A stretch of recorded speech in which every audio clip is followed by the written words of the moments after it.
A gente precisa só saber os passos, né? O passo a passo da sutura, para entender qual que é o material que você vai precisar.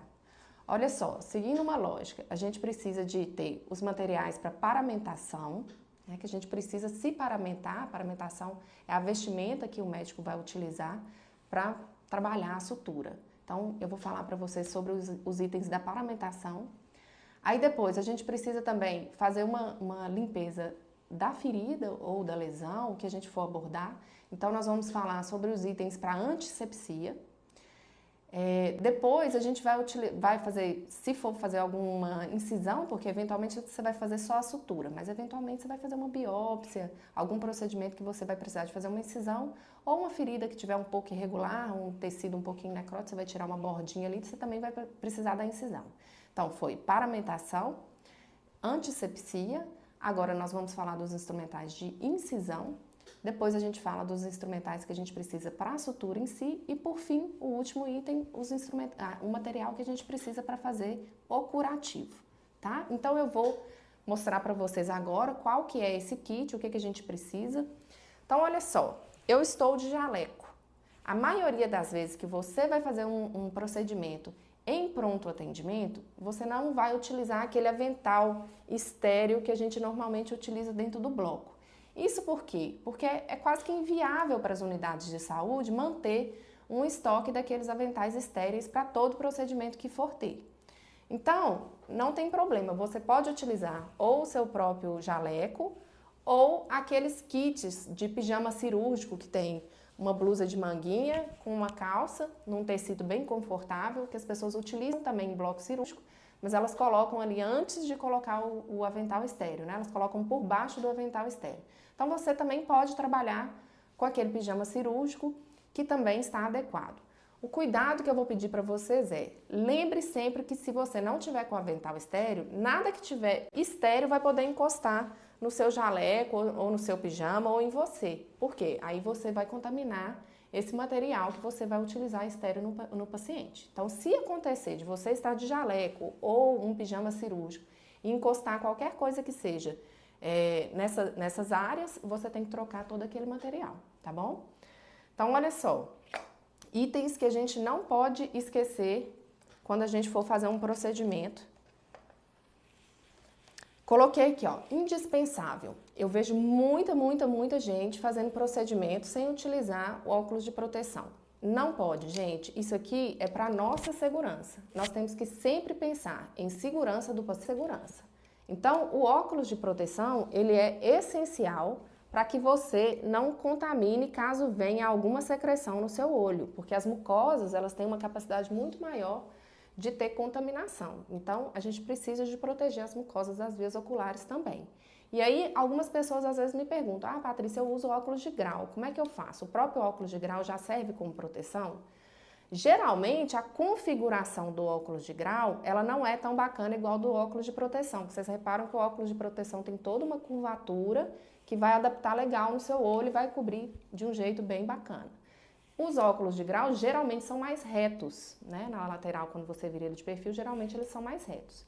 Mas assim, gente, é muito complicado você utilizar dois, colocar o de grau de proteção por cima. Não é viável, eu acho assim muito desconfortável. Existe uma forma de você colocar grau no óculos de proteção. Tem óticas especializadas em fazer isso. Então, se você quiser um óculos de proteção melhor, com maior qualidade e que já tenha o grau, é possível você fazer. Só que aí você vai precisar de procurar uma ótica especializada, tá? Eu vou mostrar para vocês aqui também a touca que a gente precisa utilizar. Geralmente a touquinha ela vem assim, ó, essa é uma touca descartável. Você pode utilizar também uma touca não descartável. Eu, por exemplo, utilizo a minha, que é de tecido e já é personalizada e tal. Então, assim, eu utilizo essa aqui, mas você pode utilizar, geralmente nas unidades de saúde você encontra dessa touca, que é uma touca descartável, tá? Depois eu vou mostrar pra vocês ao finalzinho aqui como que eu fico na paramentação. Não vou fazer isso agora só pra gente não parar a explicação. E aí, a gente sempre vai utilizar também a máscara. Olha só, tem dois modelos de máscara. Tem essa que já vem com elástico que a gente coloca aqui na região da orelha, ó. E tem uma que vem com uma fitinha aqui, ó. Ela vem com a fitinha aqui, aí você amarra. Eu, particularmente falando, sinto mais dor com essa aqui, porque ela fica pegando aqui, ó, e acaba doendo um pouquinho se você fica muito tempo com ela. Se for procedimento mais rápido, que você vai tirar rapidinho, não costuma doer, não. Mas, uma outra dica que tem é que na máscara ela tem uma partezinha de metal aqui para você adaptar bem no seu nariz, ó. Na hora que você colocar, você aperta aqui, ó, e ele fica bem adaptadozinho no seu nariz, tá? E aí, por cima da máscara que a gente vai colocar o óculos. Daqui a pouco eu vou mostrar. Partindo agora para o item de antisepsia, a primeira coisa que a gente precisa fazer quando o paciente chega com uma ferida é diferente de quando a gente vai fazer um procedimento eletivo, né? Quando a gente vai fazer um procedimento marcado, agendado. É diferente de um procedimento de urgência, que é aquele procedimento que uma ferida, por exemplo, o paciente teve um trauma e aquela ferida ela já tem uma chance de infecção bem maior do que uma ferida do que um procedimento limpo ali que você vai fazer, que não teve contaminação com nada, né? Então, quando o paciente chega com uma ferida traumática, o ideal é que antes da gente prosseguir com a degermação, os materiais, as soluções antissépticas, o ideal é que a gente lave primeiro aquela ferida em água corrente, por um tempo bom, assim, uns 5 minutos mais ou menos. Normalmente nas unidades de pronto atendimento, onde tem a sala para sutura, vai ter uma pia que serve tanto para você fazer essa limpeza inicial, quanto para você também lavar a sua mão. Então, assim, se for uma região, por exemplo, de mão, que é muito comum ter trauma, né? É até mais comum, o lugar mais comum de ter trauma, esses pequenos ferimentos, que são os que vocês vão mais abordar, é muito comum que seja em membros superiores principalmente. Então, o paciente chegou com uma ferida na mão, por exemplo, você leva primeiro para a água corrente, deixa cair a água corrente, explica para o paciente por que você está fazendo aquilo. E aí deixa bastante água corrente, depois você volta para fazer o procedimento da antisepsia em si. Quando a gente for fazer a antisepsia, no treinamento, claro, eu não vou falar para vocês para comprar o antisséptico em si. Então, vocês podem utilizar, pega num frasquinho, coloca uma água num frasquinho e vai só simular aquilo ali. Então, eu vou mostrar para vocês qual que é o tipo de movimento que a gente faz, como que é feita essa limpeza, mas vocês, na verdade, não precisam de ter o produto em si para fazer o treinamento, né? Claro que isso aí seria um gasto desnecessário. Então, nós vamos ter pro treinamento gazinha, e aí também não precisa ser gazinha estéreo para o treinamento, e vamos utilizar uma solução. Aqui eu tô com um frasquinho próprio de antisséptico, mas vocês podem comprar uma almotolia e colocar água dentro para simular, tá? Partiu da antisepsia, eu vou ter que colocar um campo no paciente. O que é isso, campo? Então, normalmente no kit de sutura, que você vai receber para fazer seu procedimento, lá na unidade onde você for trabalhar, geralmente dentro do kit de sutura vem um campinho fenestrado como esse, que pode ser em material de SMS, como esse, ou pode ser em tecido. Então, o que é campo fenestrado? É esse tecido com essa abertura no meio. E para que serve isso? Então, quando você vai fazer o procedimento, que você já fez a antisepsia e vai começar o seu procedimento, você precisa de ter um campo realmente, um local onde você possa trabalhar e encostar sua luva, encostar o seu material, encostar um fio, sem que contamine. Se a gente fosse trabalhar sem isso, a gente teria uma limitação muito grande de espaço onde fica estéril para trabalhar. E a questão da cor também é importante, porque você vendo ali a região onde está com aquela cor, ou azul ou verde, normalmente são as cores que vem o campo, você vê aquela cor ali, você sabe que se encostou alguma coisa fora daquele campo, você contaminou e precisa descartar aquele material e trocar, tá? Então, o kit, é importante que vocês já façam um treinamento de vocês utilizando o campo, porque aí vocês já vão acostumando com essa ideia de contaminei ou não contaminei. Isso é muito importante. Bom, além disso, nós precisamos de conhecer, então, os materiais para a gente fazer incisão. Não é sempre que vocês vão precisar de fazer incisão, como eu disse, a maioria das vezes o que vocês vão fazer é sutura de pequenos ferimentos, então não tem que fazer incisão. Mas, se a gente for precisar de fazer incisão, o instrumental que a gente precisa é o cabo de bisturi. E existem vários tipos de cabo de bisturi. Os mais comuns é o número 3 e 4, tem módulo detalhado para falar sobre isso.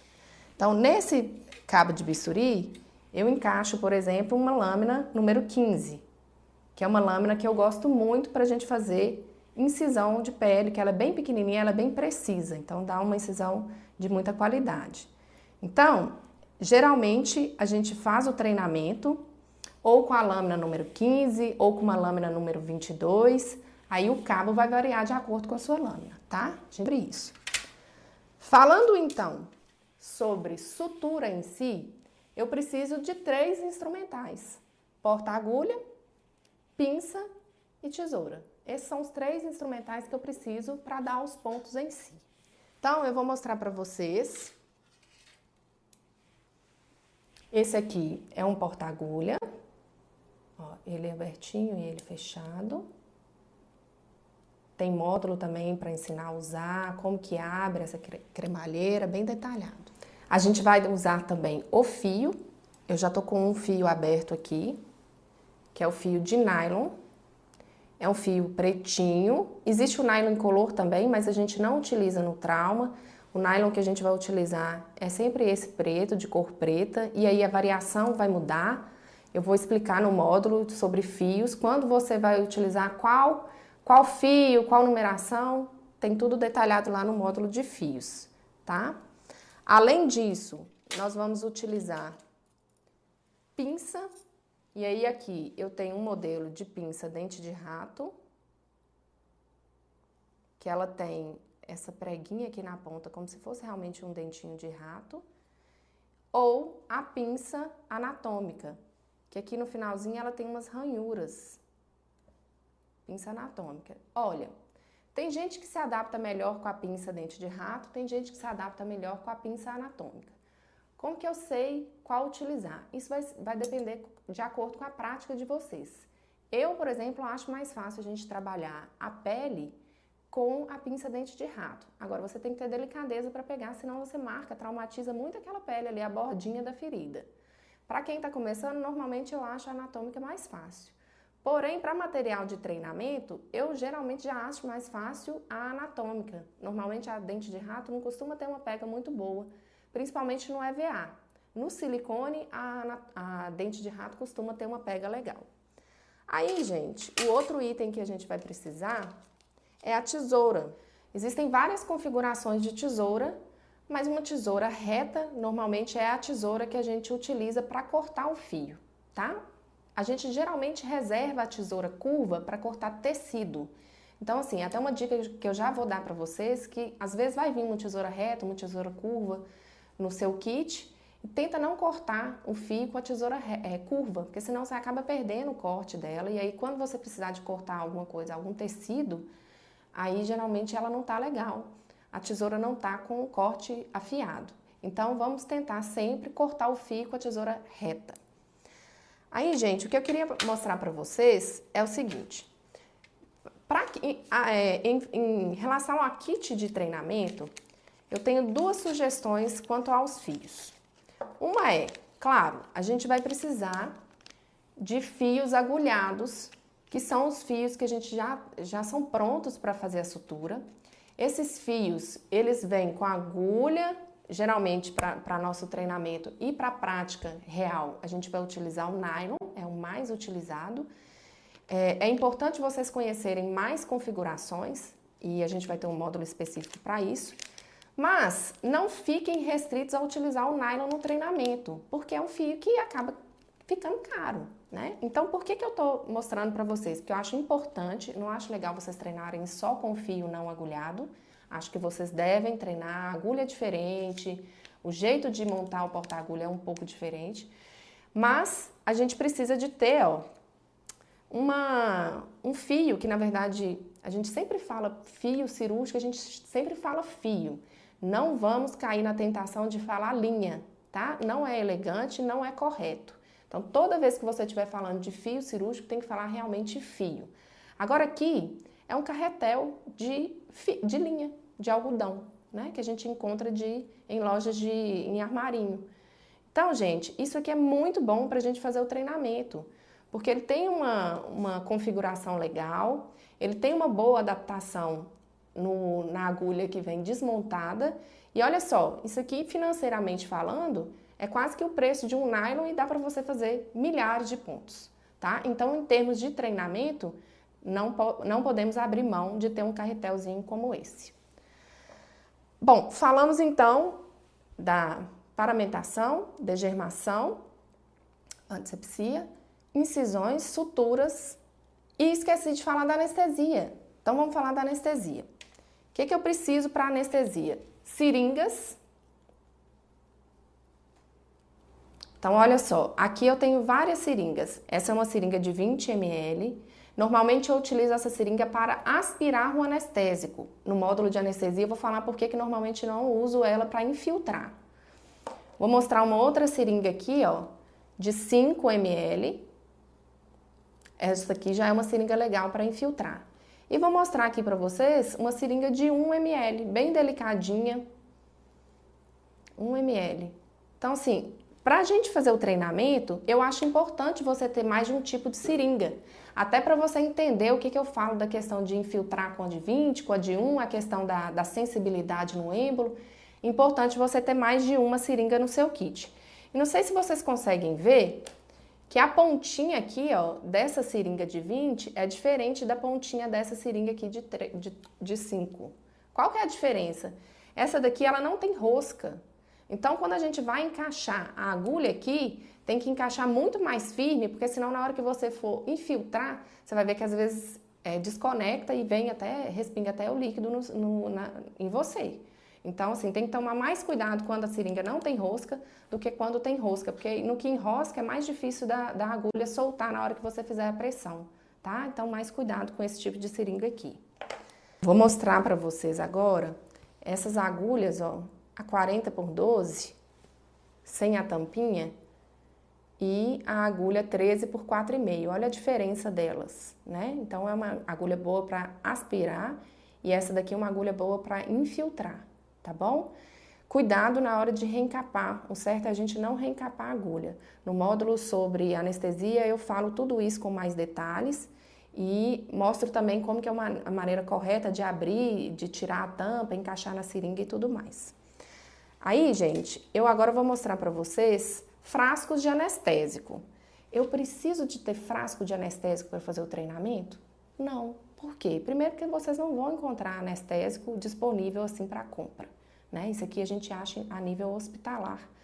Em casas nem cirúrgicas, geralmente não está disponível para venda. Então, além disso, para que a gente vai gastar um medicamento que é caro, que é difícil de encontrar, para você simular, fazer um treinamento? Não tem a menor necessidade. Então, nós podemos utilizar um frasquinho como esse, que você acha em farmácia, que é de soro fisiológico, ou às vezes também tem um igualzinho a esse, que chama ABD, água bidestilada, ou podemos utilizar água, né? A questão é só a aspiração, porque esse tipo de frasquinho te permite treinar a aspiração, aquele tipo de frasco que é do medicamento, obviamente também, mas se você for colocar água em alguma coisa, você não vai conseguir simular a aspiração, o momento onde eu vou tirar o líquido daqui de dentro, né? Então, isso aqui tem um custo muito baixo e é disponível, se você encontra em qualquer farmácia.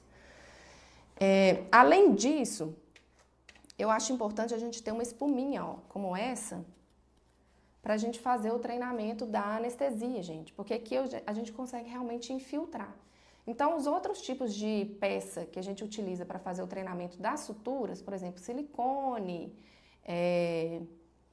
a gente tem umas outras peles, tipos de peles sintéticas, elas não permitem a infiltração, o EVA.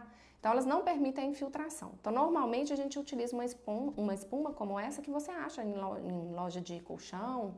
É muito baratinho também, muito fácil de você encontrar, tá? Eu não tinha falado para vocês ainda, mas para a simulação da sutura em si, É uma gama de produto que você tem. Então, se você pesquisar na internet simulador de sutura, você encontra de tudo quanto é tipo, já com incisões prévias, sem incisão prévia, de silicone, maleável ou não, simulando as 3 camadas, pele, subcutânea e músculo. Então, assim, tem uma variedade enorme. Eu montei para os meus alunos do curso, quando eu fiz o curso presencial, eu montei uma peça de EVA, então eu recortei uma folha de EVA colada numa espuma. Por que eu fiz isso? Porque com essa peça que a gente fez, a gente consegue simular os 1000 pontos. São várias partes dessa daqui de EVA e elas são numeradas, tem a quantidade de pontos. Então lá no módulo de sutura eu vou mostrar direitinho isso para vocês. Por que eu acho interessante a gente ter um kit como esse? Porque aí você não precisa de ficar tirando os pontos, entendeu? Como o nosso objetivo é fazer pelo menos 1000 pontos para a gente ter um treinamento legal, se você ficar toda hora cortando, acaba que você perde a referência de quantos pontos você fez. E uma outra coisa, você acaba não vendo a comparação de como você começou com a evolução do seu treinamento. E é muito importante a gente ver isso. Vocês vão reparar que no início do treinamento vocês têm uma qualidade de sutura e à medida que vocês vão evoluindo no treinamento, melhora muito nos detalhes, mas que faz toda a diferença, tá? Então, assim, vocês têm toda a liberdade para ter diversos tipos de kit, né, de simulação. Então, aqui até tem um de silicone que eu vou mostrar para vocês. Ele vem aqui nesse plastiquinho, ó, e a gente tira. Pode ser até com cabo de bisturi. Então, esse daqui é um simulador de silicone. Eu já até fiz uma incisão aqui para mostrar. Eu acho pouco prático na hora de fazer a sutura, principalmente o intradérmico, porque você tem que, na verdade, expor, né? Você colocar um esparadrapo aqui, por exemplo, já facilita um pouco de expor essa ferida. Mas depois a gente vai simular de retirar um pedacinho dessa pele, porque aí melhora o treinamento do intradérmico. Para todos os outros tipos de ponto, o kit com EVA e a espuma é suficiente. Dá para você fazer todos os outros tipos de ponto. Para o intradérmico, o EVA com a espuma não é legal. Então, por isso que eu acho importante a gente ter um outro kit de treinamento para o intradérmico. Mas você pode também treinar o intradérmico num material biológico. Uma pele de porco, um músculo, peito de frango. Eu, particularmente falando, não gosto muito assim, de treinamento com material biológico, porque suja, porque você vai sujar o seu instrumental também, depois você tem que lavar. Acaba que você vai sujar sua luva, enfim, para treinamento, se você puder utilizar o material sintético é melhor, mas claro, nada vai ser igual à pele humana, né? Mas a gente não quer chegar no paciente sem ter feito primeiro um treinamento no material sintético, já combinamos isso. Agora, gente, eu vou falar para vocês sobre o curativo. Então, quando a gente termina o procedimento, a gente tem que recolher o material pérfuro-cortante, é sempre nossa responsabilidade, e a gente também já tem que preparar o curativo. Então, o que eu vou utilizar para o curativo? E aí no treinamento vocês também vão utilizar a mesma coisa. Gazinha, e para o treinamento não precisa ser estéreo, mas para a prática real vai precisar ser estéreo. Então, eu preciso de gazinha. Preciso de soro, que vocês podem simular com água, para limpar aquele excesso de sangue que vai ficar no tecido. E precisamos de um micropore. Não é legal fazer curativo em pele com esparadrapo, gente. A cola do esparadrapo, ela machuca a pele. E até a do micropore, se você vai fazendo curativo vários dias, ela pode machucar também. Existe o micropore que é hipoalergênico, então é bacana a gente utilizar para tentar desenvolver menos essa irritação da pele com o contato com a cola, né? E o micropore é essa fitinha aqui, ó. Ela não é impermeável, ela é permeável. Então, assim, se tiver algum sangramento, ou então, se a pessoa tiver contato com água, vai acabar contaminando ali o seu curativo ou vai acabar encharcando ali. Então, assim, não é para ser um curativo impermeável. Isso tem as vantagens também, né? Não ser impermeável tem suas vantagens, porque a gente também consegue identificar se tem um sangramento maior e tudo mais. Então, assim, gente, o micropore você pode encontrar também em qualquer farmácia. É até importante a gente ter um micropore em casa, Para um kitzinho de curativos, caso ocorra algum trauma em casa, a gente tem uma gazinha, um micropore, ajuda bastante até chegar numa unidade de urgência para fazer o procedimento caso precise. Então, comprem um micropore, tem um microporezinho em casa para fazer o treinamento, mas a gente vai ter uma aula também falando com detalhes a respeito do curativo. Então é isso, falamos sobre o kit que é necessário para fazer o treinamento de todo o passo a passo que envolve uma sutura. Eu espero que vocês aproveitem bastante e vamos para os próximos módulos que são essenciais para a gente discutir os detalhes de uma sutura.